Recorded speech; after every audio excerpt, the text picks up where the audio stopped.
Seguimos con más información. El pedido de recusación presentado por la defensa del expresidente Rafael Correa no logró frenar la instalación de la audiencia de juicio en el caso Sobornos 2012-2016. En su primer día se revelaron nuevas acusaciones. La audiencia de juzgamiento por el caso Sobornos 2012-2016 en la Corte Nacional de Justicia arrancó con sorpresas de la defensa del empresario P. Verduga, quien hizo público que su defendido habría recibido exigencias de Pamela Martínez, una de las procesadas. Quien le indicaba que habían contratos de los cuales ya habían ejecutado la obra y no habían tenido el pago respectivo. Entonces, por este tipo de contratos, Pamela Martínez presionaba a mi cliente para que él hiciera los aportes y poder tener los respectivos convenios de pago. Y no solo eso, de alguna forma se le habría pedido mentir sobre un contrato.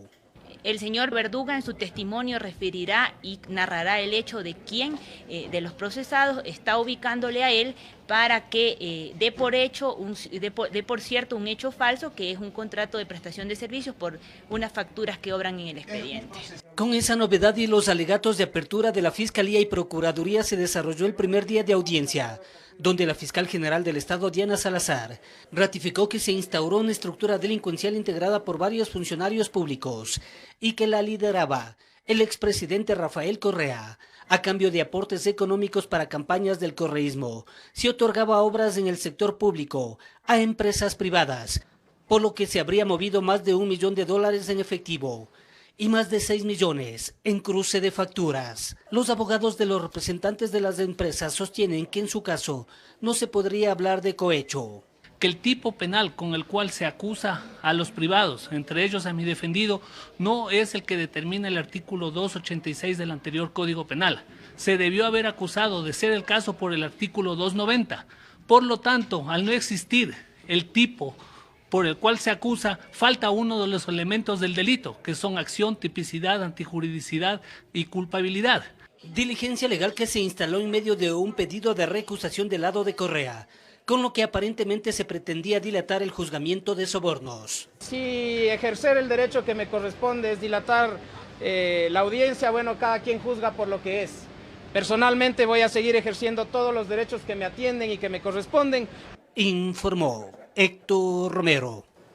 El presidente del Consejo de Participación Ciudadana, Cristian Cruz, es acusado de una supuesta falsificación de documentos para impulsar su campaña a la entidad a la que hoy es su titular. Cruz rechazó la acusación, a la que calificó de maliciosa. Le contamos.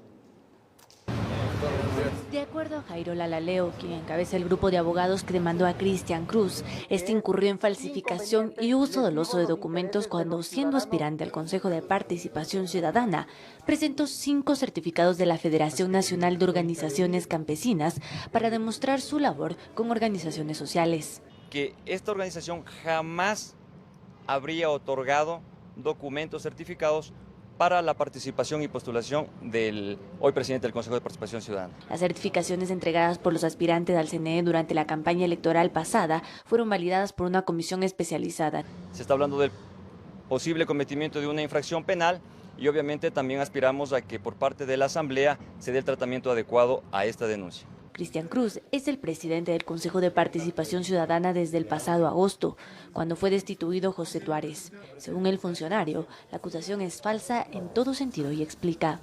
Aquí tengo los certificados originales, donde cada uno de estas personas se ratifican en lo hecho. En honor de la verdad vengo a decir, estos documentos son totalmente reales. La anterior directiva certificó y me comunicó por medio de oficio que tengo que estos documentos habían certificados. De acuerdo a Cruz, esta denuncia tendría carácter político, por lo que emprenderá acciones legales en contra de los abogados que lo denunciaron en Fiscalía. No vamos a pretender que de esta manifestación de intento de promoción política quieran hacer un show. Jamás nos prestaremos a eso. Informó Carolina Basante. Y más de 2.000 personas se han beneficiado del programa médico a domicilio que lleva adelante el gobierno a través del Instituto Ecuatoriano de Seguridad Social para sus afiliados. ¿Cómo funciona este servicio? Aquí le presentamos. Hasta este call center llegan las llamadas de los afiliados al Seguro Social IES que requieren una cita. Parte de este equipo humano se dedica exclusivamente a atender aquellas solicitudes que requieren un médico a domicilio por dolencias leves que pueden ser atendidas en un primer nivel. Quisimos comprobar y conocer cómo funciona este proyecto piloto que lleva 2 meses en ejecución y dimos seguimiento a una de las decenas de llamadas que ingresan diariamente. Bienvenido al servicio de médico a domicilio del IES. Les saluda Janet Quesada, ¿en qué le puedo servir?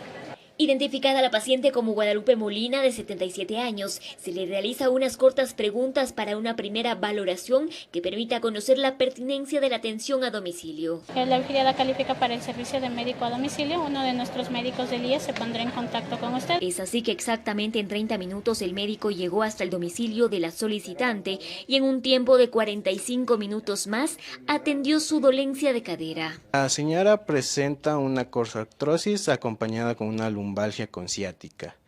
A ella se le da el tratamiento inicial, que en este caso fue ibuprofeno, para su dolor y para que desinflame la articulación.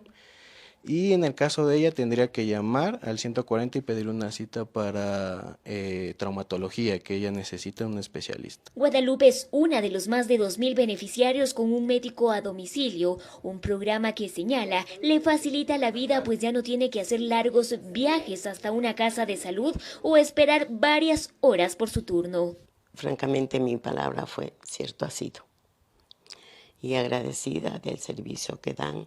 La atención que me han dado es buenísimo porque usted ve en mi edad y sola. Un programa que va cumpliendo las expectativas no solo de los afiliados, sino del objetivo de descongestionar los hospitales de tercer nivel, detalla Mauricio Espinel, director nacional del Seguro Social del IES. Imagínense que el 80% de las atenciones que se hacen en las emergencias de los hospitales son temas tan sencillos como un dolor de cabeza, un dolor de espalda, y eso es tratado en emergencias de hospitales de alta complejidad. Por eso entonces decimos, esto hay que tratarlo en el primer nivel. Por el momento solo se aplica en Quito, sin embargo, ya se planea ampliarlo a otras ciudades. Se va a extender a Guayaquil, Manta, Portoviejo, Cuenca, Ambato. Este servicio por el momento es únicamente para las personas de la tercera edad y niños menores de 5 años. En Quito informó Adriana Rojas. 7:22 en la mañana, tiempo de separarnos brevemente. Al retornar vamos a contarles que caen las exportaciones de café de los últimos 7 años. Además, el municipio de Guayaquil aportará con buses y combustibles para el censo que la Policía Nacional realizará a extranjeros en la urbe porteña. Ya regresamos con esta información.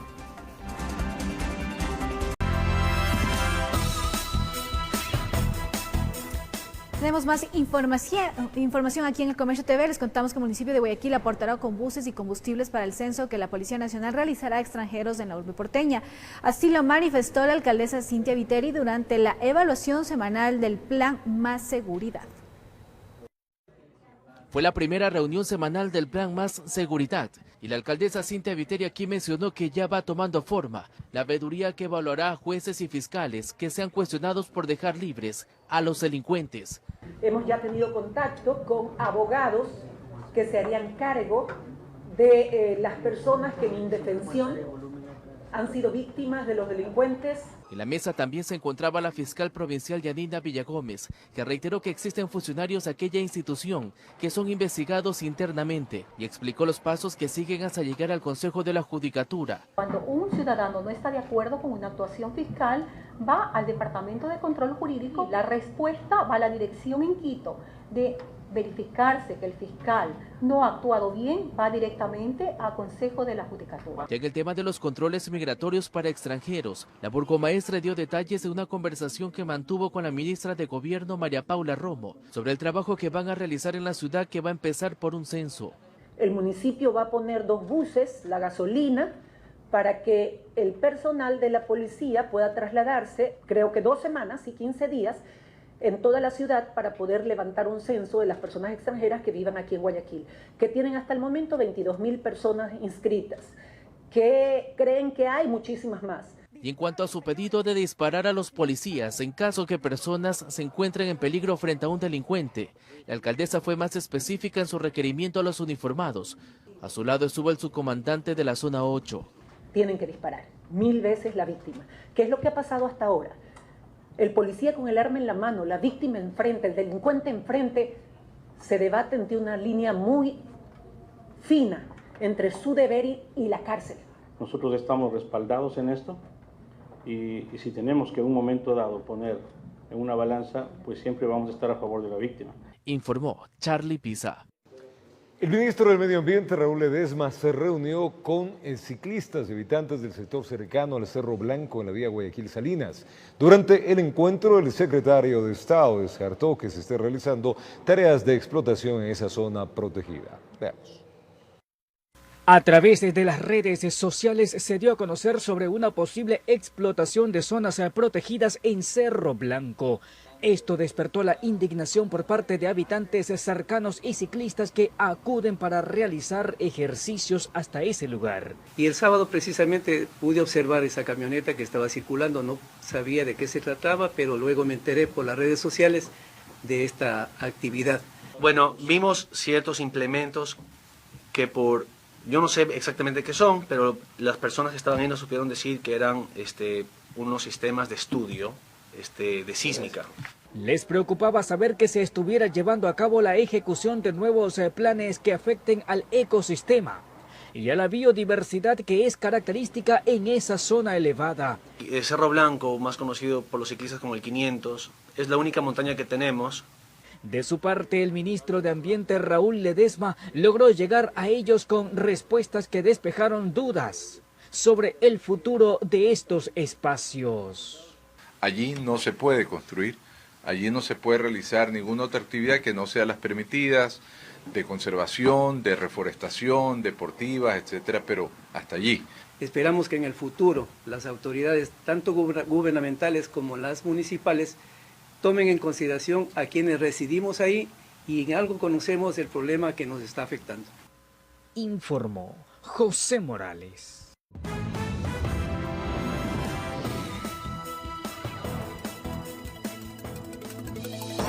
Un saludo afectuoso y cordial a los televidentes de Televicentro, Noticiero El Comercio TV y a los oyentes de Platinum FM y Radio Quito, la voz de la capital, noticiero líder en la radio. Este martes queremos volver a abordar un tema muy importante para el país como es el cambio educativo. Si no cambia la educación, el país no va a avanzar, no va a cambiar. Y también el proceso preelectoral para los comicios presidenciales del 7 de febrero del 2021, ayer se resolvió cambiar del 28 de febrero al 7 de febrero. Está con nosotros el líder de Democracia Sí, exministro de Gobierno, Gustavo Larrea, a quien invitamos partiendo de este hecho. Se ha pronunciado por cambios necesarios en el sistema educativo ecuatoriano, tanto la etapa inicial, primaria, secundaria, universitaria, con un hecho que ha sido materia de debate también durante las últimas semanas, la prueba Ser Bachiller. ¿Por qué Gustavo Larrea se opone a la prueba Ser Bachiller? Buen día. Buenos días, un gran gusto estar aquí. Diría yo, más que oponerse a la prueba es verificar la realidad. A partir de que esta prueba se instaura en el país, se la hace para restringir el ingreso de los estudiantes a la universidad. Ese es su objetivo fundamental. Y con ello crecen las universidades privadas, porque los padres de familia hacen un enorme sacrificio, ya que sus hijos no pasan la prueba a ser bachiller, para ingresar a la carrera que desean estudiar en una universidad privada. En este sentido, la decisión que se tomó ya hace 8 años atrás de generar esta prueba, lo que ha sucedido en la realidad es que más o menos un promedio de 100.000 jóvenes cada año han dejado de ingresar a las universidades del país. Los que han ingresado en un 30% en carreras que no son de su vocación. Y además una parte de ellos, significativa también, en ciudades que no son en las que ellos viven o residen. Ha habido un proceso de restricción del ingreso a las universidades hasta el año 2017. El año 2018 el gobierno actual amplió algunos cupos y el año 19 también. El 20 ha anunciado que va a ampliar más cupos. Pero aquí hay un problema de fondo. La prueba es una prueba generalista donde al joven le preguntan aspectos de física, matemáticas, química, biología, ciencias sociales también. Pero es para un joven que quiere estudiar física, la química y la biología le es difícil en su proceso de aprendizaje, porque los seres humanos nacemos con aptitudes distintas. Y lo que se pretendió hacer con el examen Ser Bachiller y el bachillerato técnico unificado es unificar a los ecuatorianos en su vocación, y eso es absolutamente absurdo. El examen Ser Bachiller además es un examen que lo pasan estudiantes con muy buena memoria, porque es un examen para memoria y que en definitiva no les prepara el colegio para enfrentar ese examen.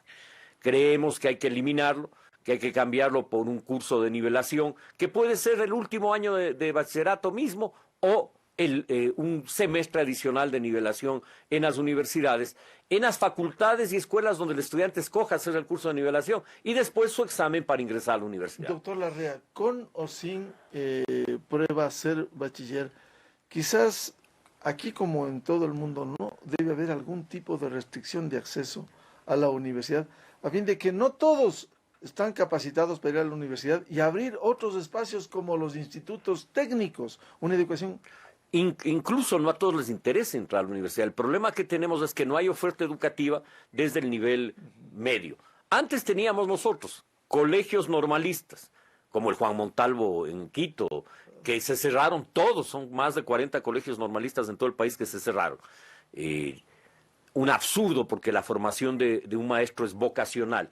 Y en ese sentido, los colegios técnicos también se cerraron. Recuerdo que el Colegio Central Técnico hizo una manifestación, los jóvenes estudiantes, y se les acusó de terrorismo a los estudiantes, una barbaridad. Ahora es imprescindible cambiar el sistema del bachillerato técnico unificado por un bachillerato diversificado, especializado y técnico, precisamente porque la realidad de la educación va de espaldas con la realidad económica del país.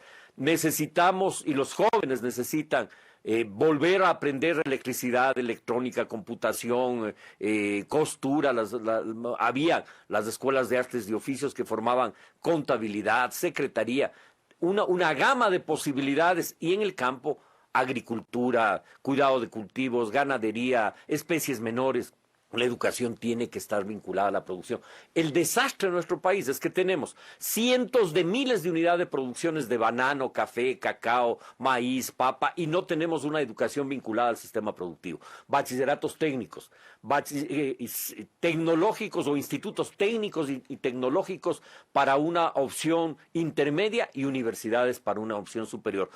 La movilidad social en nuestro país, Miguel, desde los años 70, 80, 90 y parte del 2000 se debió al sistema educativo. Cientos de miles de familias salieron de la pobreza porque sus hijos lograron graduarse en la universidad y les cambió la vida. No podemos restringir el acceso a la educación. La educación es para incluir, no para excluir. El examen Ser Bachiller sirve para el 70% de los ecuatorianos que viven diría que tienen ingresos medios hacia abajo, no para los que tienen ingresos medios hacia arriba, porque ellos van a una universidad privada. Doctor Larrea, ¿cómo cambiar el sistema educativo ecuatoriano? ¿Cómo darle una educación de calidad? ¿El problema está en la educación media o en la universidad? En todo el sistema. Hay que reabrir las escuelas comunitarias y las escuelas de recintos. Se cerraron esas escuelas, los niños fueron a las escuelas del Milenio, por las distancias no pudieron seguir ir a las escuelas del Milenio, se quedaron sin estudiar, y hoy tenemos una generación, decenas de miles de niños campesinos no han asistido a la escuela y están entre los 6 y 15 años de edad. Tenemos una generación de jóvenes al que hay que resolver ese problema de manera rápida. Y reabrir las escuelas, tener un proceso de capacitación permanente a los docentes de estas escuelas. En los colegios del bachillerato unificado no sirve para la diversidad de este país, no está adaptada a la diversidad de cada cantón de la patria, ni a la diversidad cultural, ni económica, no está adaptada a la producción. El bachillerato debe estar vinculada a la realidad de cada cantón y parroquia y ser un instrumento para mejorar las condiciones de vida de las familias y un instrumento para que los jóvenes puedan acceder a empleo. Y finalmente la universidad. La universidad tampoco está adaptada a la realidad productiva de cada provincia. La universidad debe estar vinculada a las necesidades productivas de cada provincia de la patria y ser un motor de su desarrollo, un motor de generación de fuentes de empleo para la juventud. ¿Y por qué la universidad no cambia ese chip y saca a profesionales, como se suele decir, con carpeta bajo el brazo para que vaya a un emprendimiento y no solo arroje profesionales que salgan a buscar empleo en donde ya existe. Yo creo que hay limitaciones en el sentido en que la universidad requiere renovarse, pero no solo en el tipo de carrera, sino en la formación, como tú bien señalas. Pero yo le agregaría, también en las carreras que son necesarias ahora. Debe haber un vínculo estrecho entre la universidad y los cientos de miles de productores del país y de cada una de las provincias. Pero además debe ampliarse. ¿Cómo ampliarse? Con los pocos recursos que hay. Creo que es imprescindible educación a distancia, educación semipresencial y educación online. Las universidades privadas la tienen, ¿por qué las públicas no? Yo creo que eso da acceso y daría acceso a cientos de miles de jóvenes que aspiran a ingresar a las universidades y que hoy ni estudian ni trabajan y tenemos una generación frustrada. Mire usted una cosa importante, Miguel. En octubre, en el levantamiento de octubre, muchos jóvenes salieron a las calles, pero no solo salieron para protestar por el aumento de los precios de los combustibles. Salieron porque esos jóvenes no tienen futuro. Sus familias han perdido el sentido de futuro. Una amiga militante de Democracia Así del sur de Quito me decía, yo soy empleada doméstica, eduqué a mis 2 hijas. La primera hace 5 años está dando los exámenes del bachiller y no ha pasado, y ha dado 3. Y la segunda ha dado 2 exámenes y tampoco pasa. Ellas van a volver a ser empleadas domésticas como yo.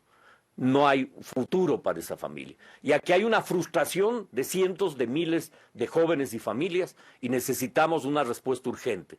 Por eso Democracia Sí presentará al Gobierno Nacional y al Parlamento un proyecto de reformas a la Ley Orgánica de Educación Superior y a la Ley Orgánica que rige a la educación básica y media en el país. Doctor Larrea, ¿por qué este tema de la educación, al igual que la salud y la seguridad, al menos 3 fundamentales, no se pone en debate? Ya estamos próximos a una campaña electoral, año preelectoral, para que sean debatidos y se propongan soluciones concretas y no vuelva el baratillo de ofertas en una campaña electoral. Yo creo que es urgente, incluso antes de entrar a la campaña, que los líderes políticos del país tengamos un acuerdo básico sobre la reforma educativa. Un acuerdo ya. No podemos esperar que pasen los años. Hay que tener sentido de la urgencia. El país requiere cambios ahora, acuerdos ahora. Necesitamos renovar el sistema educativo ya. Y necesitamos igualmente, diría yo, en el sistema de salud pública pasa algo muy parecido. Y en el tema de la democracia necesitamos garantizar la democracia. Y eso solo se puede garantizar con un proceso electoral transparente, con la pureza del sufragio universal. Y de ahí las fuerzas políticas y el CNE tiene que tener absoluta apertura a que todos los actores políticos participemos en las decisiones del CNE. De lo contrario, vamos a tener problemas en la próxima campaña electoral. ¿Quién se puede oponer a un acuerdo nacional sobre la educación que es tan fundamental? ¿Por qué usted no toma la iniciativa y convoca a los líderes, a los que aspiran a ser candidatos presidenciales y luego al solio presidencial? Absolutamente de acuerdo. Y creo que este es un tema fundamental en el cual podemos discrepar en 1000 temas, pero hay 4 o 5 aspectos fundamentales. Superación de la pobreza, erradicación de la pobreza, desarrollo económico, educación, que es lo que nos va a permitir las 2 cosas, y arreglar los problemas de la salud pública. Esos acuerdos son absolutamente necesarios. No hay para qué adelantarse en la campaña electoral. Lo importante es que contribuyamos a solucionar los problemas del país ahora con sentido de urgencia. Si esto no se hace antes, ¿cómo aspirar a que el Ecuador mejore la producción, la productividad? Yo creo que es un error tras otro. La educación moldea a la sociedad. La educación sienta las bases. Si tienes educación en valores humanos, ética, cívica, tendrás ciudadanos formados en valores humanos. Si no, no tendrás. Y eso es lo que está pasando. Necesitamos una reforma profunda del sistema educativo para formar a nuestros niños y jóvenes en valores humanos, pero también para formarlos en habilidades y destrezas para la producción. Necesitamos jóvenes comprometidos con la justicia social, con la democracia, con el desarrollo económico. Y eso es el sistema educativo. Por lo tanto, por eso es que el sistema educativo es un eje fundamental de cualquier nación. No vamos a solucionar los problemas de pobreza extrema, de pobreza, de subdesarrollo, si no somos capaces de hacer un cambio profundo del sistema educativo. ¿Cómo cambiar este año 2020, año previo a las elecciones presidenciales 2021, a fin de que haya más pragmatismo, menos demagogia, menos politiquería? Yo creo que poniendo en el escenario una agenda viable, sensata, que resuelva problemas. ¿Y quién debe poner esa agenda? Nosotros hemos empezado por el tema educativo porque nos parece que estaba escondida la crisis de la educación. Ya hoy es un tema de debate. Los medios lo están debatiendo, los legisladores están opinando, el propio Ministerio de Educación y la Secretaría CENESID están también opinando sobre el sistema y proponen ya cambios. Hay que impulsar esos cambios con sentido de la urgencia. El país requiere resolver sus problemas sociales, económicos, ambientales y de democracia ahora. Si no sentamos esas bases, el país no va a cambiar. Ahora, ¿cómo lograr que también la ciudadanía se interese por la campaña electoral sobre la base de estos temas fundamentales de educación, salud, seguridad, si es que no hay mensajes que permitan penetrar en el ciudadano? Yo creo que podemos contribuir con civismo impulsando un debate ahora sobre estos temas y dejar la campaña electoral al segundo semestre de este año y no adelantar la campaña. No hay para qué adelantar la campaña. Cuando no se trata de que salgan caras con eslogans, se trata de propuestas. Y creo que las propuestas no tienen padrino ni dueño, son propuestas que surgen de una necesidad, diría yo, apremiante de la sociedad ecuatoriana que grita cambios. Octubre no es sino la expresión de un estallido que exige cambios. No podemos vivir en paz. No podremos vivir en paz si no somos capaces de superar la pobreza extrema. Desde luego, en esa protesta no solo hay protesta, hay intento de golpe de Estado, se saquean negocios, se quema la Contraloría General del Estado, hay violencia que se expresa en esas manifestaciones, desde luego que sí, pero también expresan un problema social profundo y hay que tomar el toro por los cuernos. Aquí hay un problema social no resuelto que requiere que el país lo resuelva en estos próximos años. Usted ha propuesto un debate antes de la campaña, pero también dentro de la campaña. ¿Por qué con las reformas al Código de la Democracia están obligados a debatir? Me parece bien el debate, pero yo creo que hay que actuar con más urgencia. Hay un parlamento, las fuerzas políticas tienen asambleístas, tienen bloques, se van a callar los bloques hasta que haya nuevo presidente y nueva asamblea. Absurdo. Estamos a 1 año, 4 meses de cambiar el gobierno y la asamblea. Tienen que asumir responsabilidades ahora en la asamblea. En el cambio del sistema educativo y muchas otras que las propias fuerzas políticas pueden presentarle al país. Nosotros como Democracia sí hemos tomado la iniciativa de presentar al debate el tema educativo. Nos parece un tema fundamental para el país, no el único. Otros temas claves son sin duda economía, seguridad social, salud pública. Creo que el debate debe ser de altura y no discutir ni calumniar a nadie, sino hacer propuestas para construir un país mejor.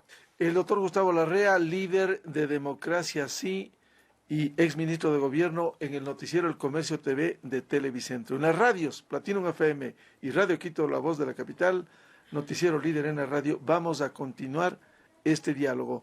Un feliz martes, muy buen día.